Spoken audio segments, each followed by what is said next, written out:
আপোনালোকে জানে আজি আমাৰ মোৰ নেতৃত্বত আমাৰ এবিএমচিত থকা বহুত কেইটা সতীৰ্থই আমি এবিএমচি ত্যাগ কৰি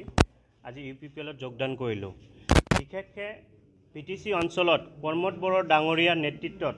যি শান্তিৰ এটা পৰিৱেশ আমাৰ সপোন আছিলে, বিটিচি অঞ্চলৰ প্ৰত্যেকটো জাতি জনগোষ্ঠীৰ এটা সপোন আছিলে যাতে বিটিচি অঞ্চলত আমাৰ প্ৰত্যেকটো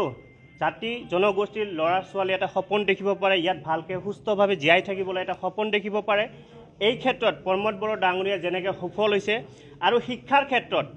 আমাৰ গুৱাহাটীৰ পিছত ক'ব গ'লে আজি বিটিচি অঞ্চলৰ কোকৰাঝাৰত এডুকেশ্যনেল হাব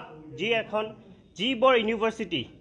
CIT হওক, বড়োলেণ্ড ইউনিভাৰ্চিটি হওক, মেডিকেল কলেজ হওক, তাৰ লগত যিমানবোৰ শিক্ষা অনুষ্ঠান ইয়াত আহি আছে, আমি আশা কৰিছোঁ আগন্তুক দিনত বিটিচি অঞ্চলৰ ভিতৰত কোকৰাঝাৰ এটা এডুকেশ্যনেল হাব হ'ব। আৰু এই ক্ষেত্ৰত আমাৰ যিমানবোৰ সতীৰ্থ আজি ইয়াত ইউপিপিএলত জইন কৰিছে, ইয়াত আমি এটা ডাঙৰ উদ্দেশ্য লৈ আমি এটা জইন কৰিছোঁ। আপোনালোকে জানে 2017ত আমাৰ শ্বহীদ বীৰ লাফিকুল ইছলাম আহমেদক হত্যা কৰা হৈছিলে আৰু সেই হত্যাৰ ক্ষেত্ৰত আমি এবিএমচিত থাকোঁতে যিমান আন্দোলন কৰিছিলোঁ, সেই আন্দোলনত এটা বস্তু আমি বুজি পাইছোঁ যে ৰাজনৈতিক প্ৰেক্ষাপটত যাই পিনে আমাৰ শ্বহীদ বীৰ লাফিকুল ইছলামৰ হত্যাকাৰীক ন্যায় দিয়াতে এটা প্ৰব্লেম হৈছিলে। এই ক্ষেত্ৰত ৰাজনৈতিকভাৱে আমি যুদ্ধ কৰিবৰ কাৰণে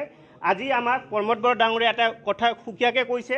যে ইউপিপিএল চৰকাৰৰ আৰু প্ৰমোদ বড়ো ডাঙৰীয়াৰ এটা গধুৰ দায়িত্ব হৈছে যে আমি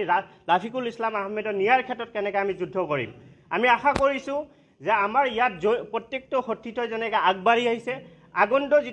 আগন্তুক দিনত সংখ্যালঘু ৰাইজে ইউপিপিএল সঁহাৰি দি পিনে জাষ্টিছ আমাৰ লাফিকুল ইছলাম আহমেদ শ্বহীদ বীৰ তেওঁৰ ন্যায়ৰ ক্ষেত্ৰত আৰু পিটিচি অঞ্চলত থকা সমূহ জনগোষ্ঠীৰ লগতে সংখ্যালঘু ৰাইজৰ সমূহ উন্নয়ন প্ৰত্যেকটো অধিকাৰ যাতে আমি আনিব পাৰোঁ, সেই ক্ষেত্ৰত ভূমিকা ৰাখি মোৰ বক্তব্য মই ইয়াত সামৰি মাৰিছোঁ। ধন্যবাদ।